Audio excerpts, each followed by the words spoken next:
Hey everybody, welcome back to the show. Excited to have my buddy Don Ross here. We're talking about, it's obviously the new year here, and we're talking about, a lot of us are talking about setting goals and how to perform better in the year ahead. And that's exactly what we're going to talk about today with Don, who really is an expert on automation, something that we all need more of in our lives.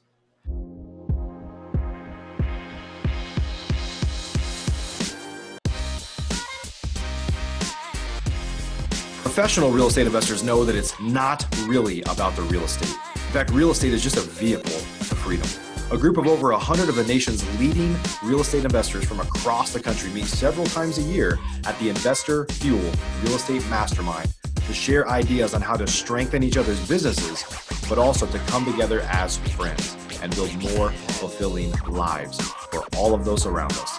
On today's show, we're going to continue our conversation of fueling our businesses and fueling our lives. I'm glad you're here.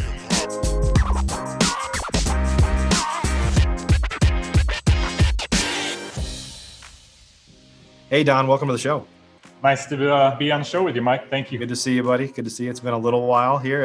It's been a weird year behind us, and hopefully we're moving forward. I think a lot of us are ready to move forward one way or another. Yeah, get to hang out in the Wisconsin snow rather than Southern California sun, but it's been a good move, and I'd love to be on the show with you. Yeah, I'm glad you've been talking about that for years. I'm glad you finally made that happen and were able to make the move that you wanted to make. Yeah, family's definitely enjoying the remoteness. I know that's crazy to some people out there, but we're both retired military, and the kids love just hanging out and being on the go-karts and that stuff out here, 36 acres of beautiful nature. Yeah. You're obviously you're a service provider. I'm a service provider. We all wear a lot of hats, right? I mean, a lot of the folks that watch the show are real estate investors and have all sorts of other businesses, right? I mean, that's why we do all this, is to be able to kind of ideally live where we want to live, do what we want to do, get more of our time back. And so that's pretty amazing. Yeah, it's been huge for me to be able to kind of set myself up to get out here where as long as I can get internet, and that's been a little difficult with living out in the remote. But as long as I have internet, it's gotten to a point now where we're getting the income that we need to do, and we can kind of have the time to do what we want and pick up the kids, take the kids to school, be at their practices, kind of the things that a lot of us strive to be a part of and be around with the family. Yeah, that's awesome. And, one of the things that we're going to talk about, the main thing we're going to talk about today is kind of setting goals, planning, using automation, and really kind of holding ourselves accountable. And I think that at the end of the day, we all aspire to, I think most people that get into real estate investing ultimately get in with the goal of financial freedom and time freedom, right? But then, and some of this is because of social media, you get in and people start to fall in love with the hustle of just being busy all the time and hectic. And the truth is like, if you're busy, if your life is hectic, some people think that feels productive, but the truth is there's no way that is efficient. I mean, by definition, right? And so that's what we're going to talk about today. I want more people, and this is what we do and everything we do now. This is what you do in your business, is try to help customers be more efficient, so they have a business that's on some level running without them having to push buttons all day long and do stuff, right?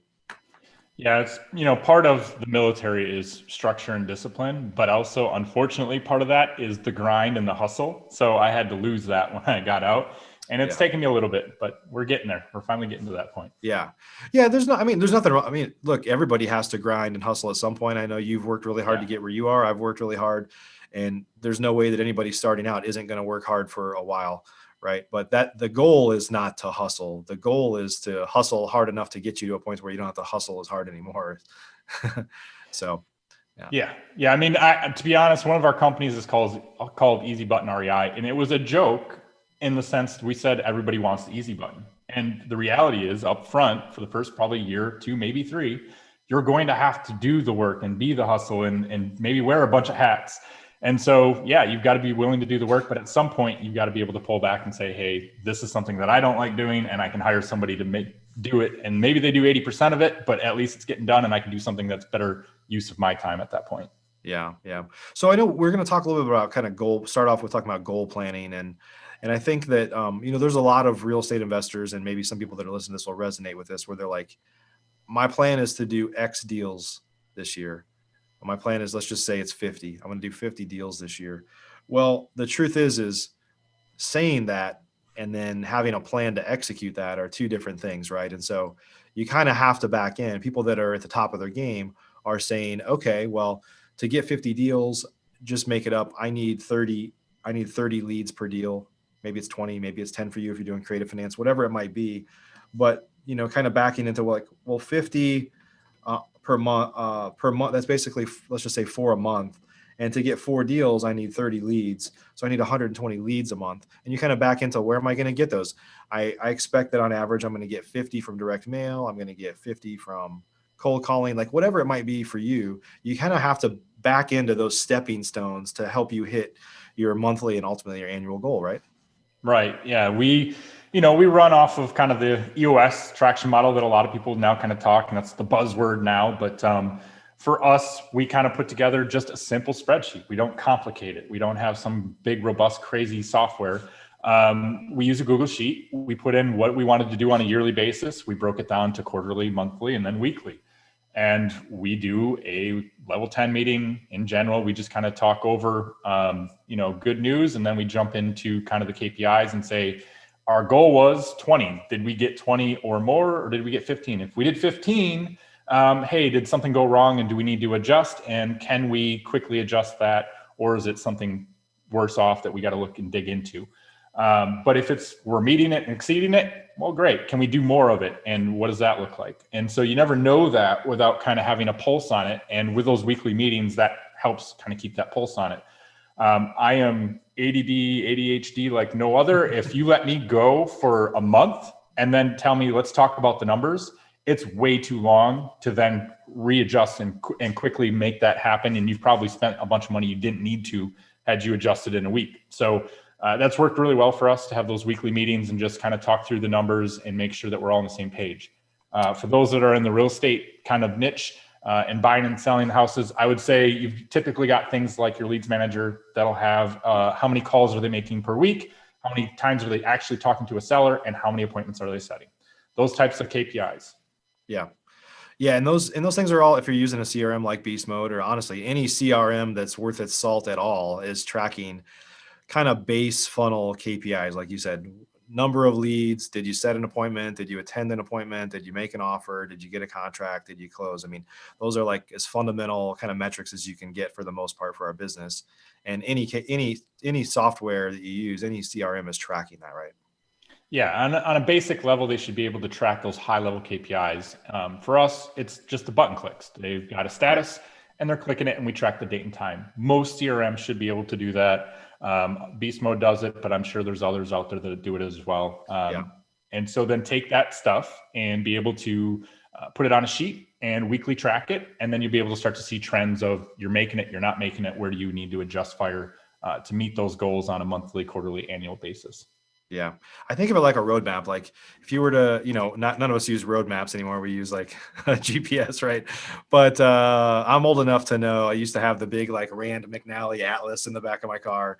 The guys like us are getting old now. We're like dinosaurs now. But I saw you shaking your head yes there. So, but you kind of like you used to plot out like point to point. Like I'm going to drive from here to from Dallas to Denver. And it's like, okay, well, I got to get to Amarillo, and then I'm going to go to the next point. And it's just, you kind of thought about it in terms of like, stepping stones ultimately, right? Of just like bites of like, once I get here, as long as I get there by this time, then I can get there by this time.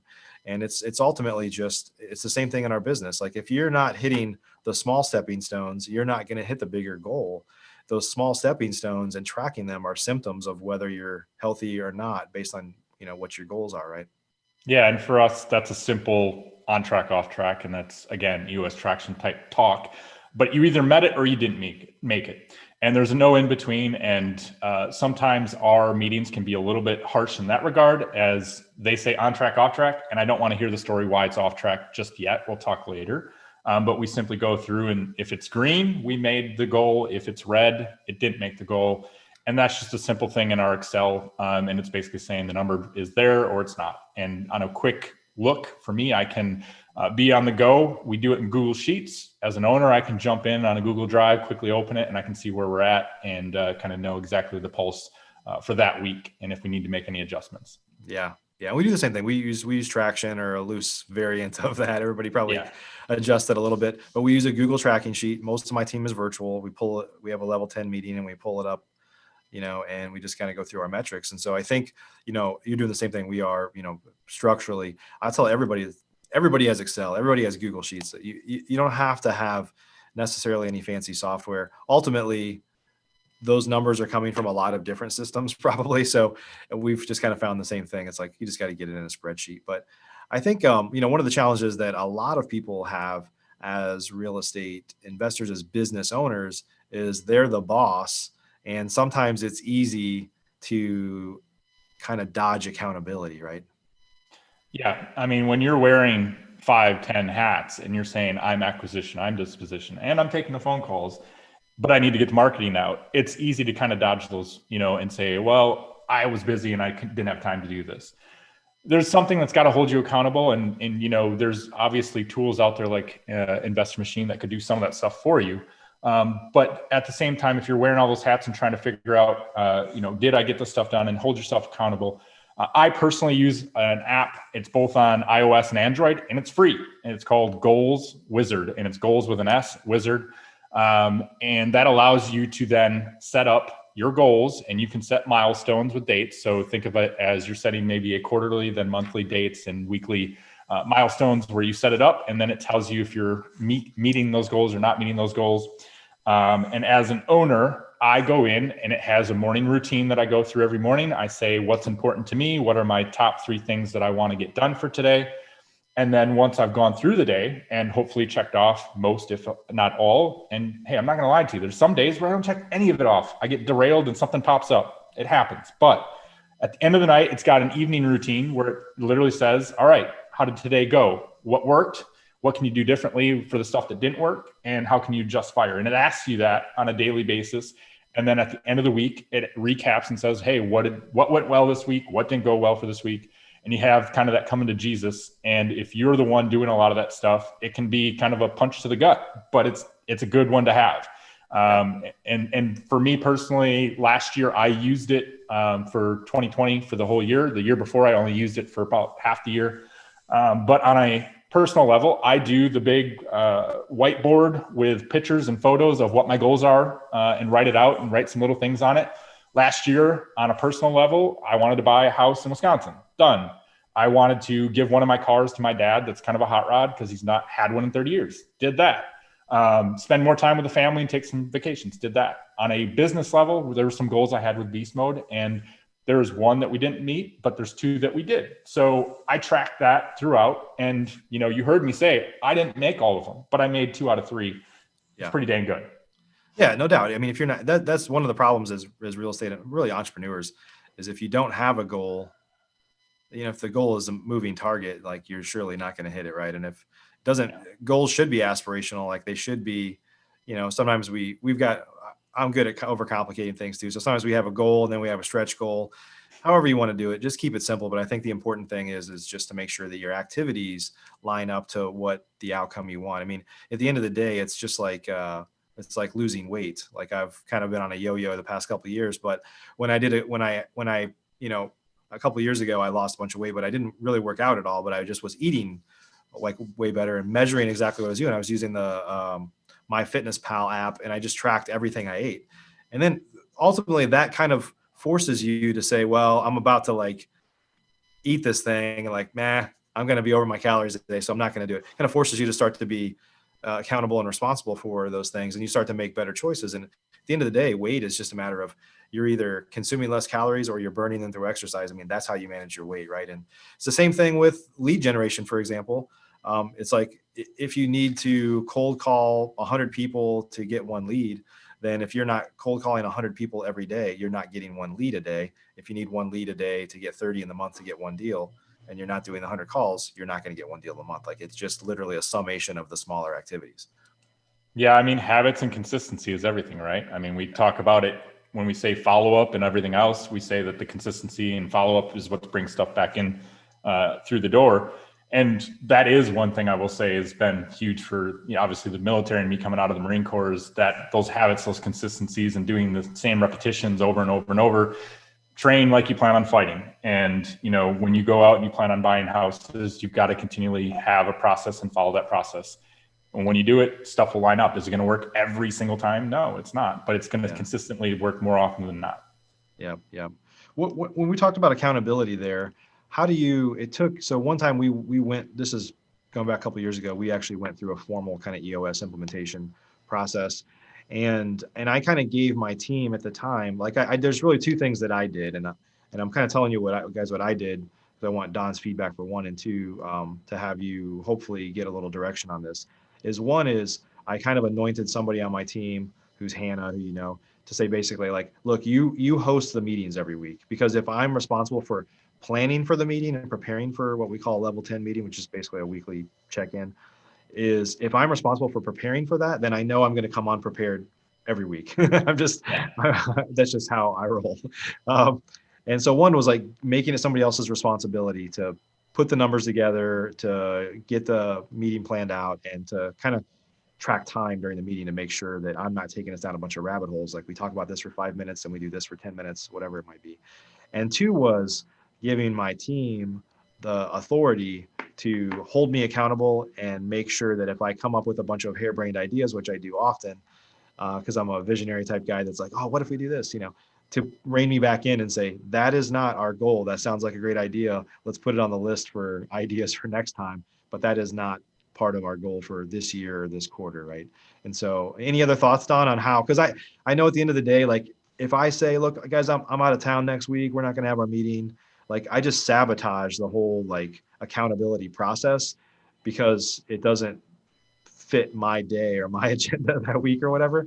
Any Yeah. thoughts on how, you know, a lot of people that are listening to this are small teams and wearing a lot of hats and real easy to kind of hide from accountability? Any thoughts on how they can do better?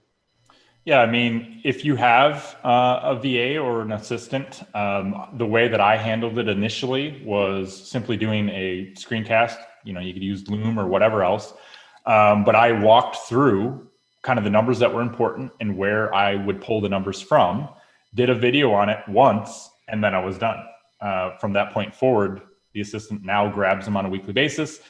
I come in and open up the Google Sheet in the meeting, and we'll run through the meeting. We're running through kind of the typical EOS model, and the numbers are already there, because much like you, if it was dependent on me to go find the numbers and put them into the sheet and everything else, it's not going to happen. That's just not what I find fun or want to do, and I'll find excuses of something else to do. So she does that on a weekly basis. If the team brings up anything, we've got basically our goals. I'll tell them kind of, hey, these are the top priorities that I have. And I try to keep it to 3 per quarter, no more than 3. And those are the things that I'm kind of going to be working on. Outside of that, I try to keep the distractions as possible, little as possible. But we do have a tab where we kind of say, hey, these are some of the topics or things that we want to look at, almost a roadmap of the year. They're important. We're hearing from our members or from whatever that this is something important we need to look at. Okay, let's put it on there. And normally I'll shelf it for at least 30 days, make sure it's still important 30 days later, and then let's talk about it at that point. Because I'm much like you, and I'm squirrel, oh, shiny, oh, let's talk about that. And so it helps if you shelf it for 30 days and say, okay, is this still important? Are we still hearing about this? There's rare occasions where we'll do it faster than that, but most of the time it's 30-day shelf time, and then go from there. And like, you've got to have somebody else that kind of runs that meeting and brings in the KPIs, or it just won't get done. Yep. Yep. Yeah. One thing that's interesting, we have our next Investor Fuel meeting coming up here, so we'll see you in Scottsdale for that. But is that when people join, we have them present on their KPIs, as you know, and almost without fail, new members are like, what is this? Like, I don't really know I don't really know how to do this, how I do this. And then they go through the process for a quarter, and they come back and they're like, wow, I started tracking things, and the business basically just got healthier, right? I mean, and so we've had a bunch of success stories of people that started tracking it because it's not like people have bad intentions to sabotage themselves.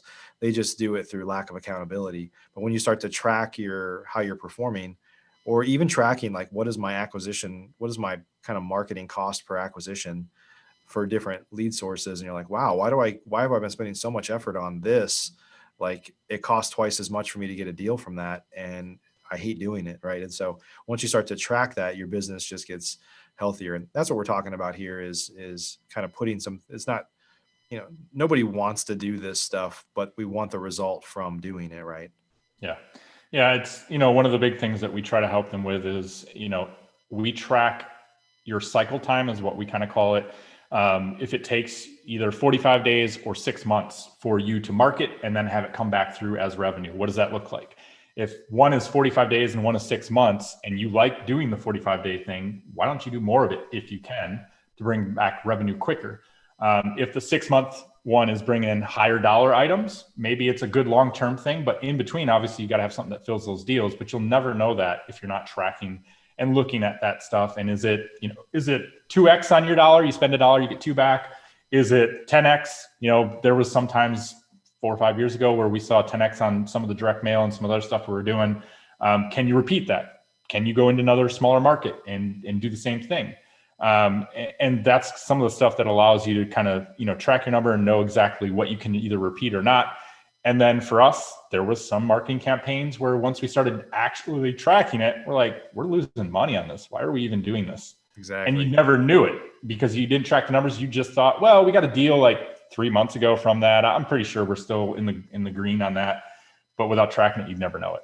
Yeah, or sometimes people just like look at everything. Well, in total I spent this and we got this many deals, but you don't realize that there's something in there that is a weak link that you could do without, right? So 100%.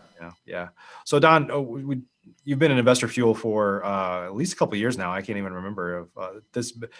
I lost track of like most time during 2020. It was like it's like the longest year ever, right? So it's like, is this like 6 months or has this been 6 years? I don't know. But you've been in the group for a while now. Would you mind just kind of sharing your thoughts on just a little testimonial on being a part of the group?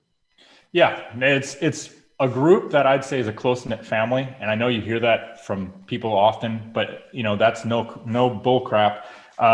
In the group, while you're there, while you're online on Facebook, you ask a question and there's immediately typically, 4 or 5 people answering and they're giving great answers and not just shooting from the cuff of I think and I thought. It's actual stuff that they've used and it's worked for them, so you can actually implement it.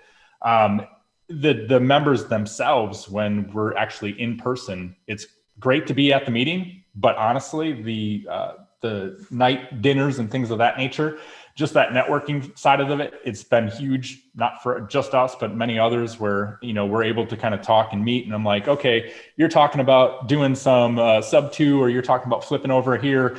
And I know this other member, especially because we got so many members on the CRM, I know this other member that does the same thing and maybe they could help you. And it's worked really well to kind of connect people back and forth as well. And it's just been a great experience to be a part of, and look forward to seeing y'all in February. Awesome. Well, thanks for that. I appreciate it. So Don, if folks want to learn more about Beast Mode or about you, about any of the stuff you're working on, like what's a good place for them to go, like learn more or connect with you? Yeah, so we have easybuttonrei.com. If you go over there, free tools over there, we've got an area where you can get the free CRM. Doesn't have all the bells and whistles of Beast Mode, but if you're just getting started, it's a great spot. That's got the CRM that's based on Podio to start with. If you are, already closing deals and you're looking more for the KPI tracking and the automation and follow-up, head over to reiautomationsquad.com and you can get more information there, and we can talk and see if it's fit for you. Awesome. Sounds good. Well, appreciate you and all you do for the investor community, Don. Absolutely. Thank you. Yeah. And everybody, hey, hope you got some good value here at the beginning of the year. Just make sure you get those goals set. And most importantly, everybody's good about saying, here's what I want to accomplish, right? Nobody, like a more common scenario is people set a bunch of New Year's resolutions or goals and in the back of their mind, they know they have, a very slim chance of hitting that. That really is not how you should be goal planning. You should be doing it methodically and making sure you're setting stepping stones and small goals to kind of hit those goals. So this is the time to do it if you haven't done it already. Appreciate you guys a bunch. We'll see you on the next episode. Are you an active real estate investor? If so, and you want to latch on to the power of surrounding yourself with over 100 of the nation's leading real estate investors, all committed to building stronger businesses and living richer, fuller lives, you should jump on a call with us to learn more about Investor Fuel. Simply visit investorfuel.com to get started.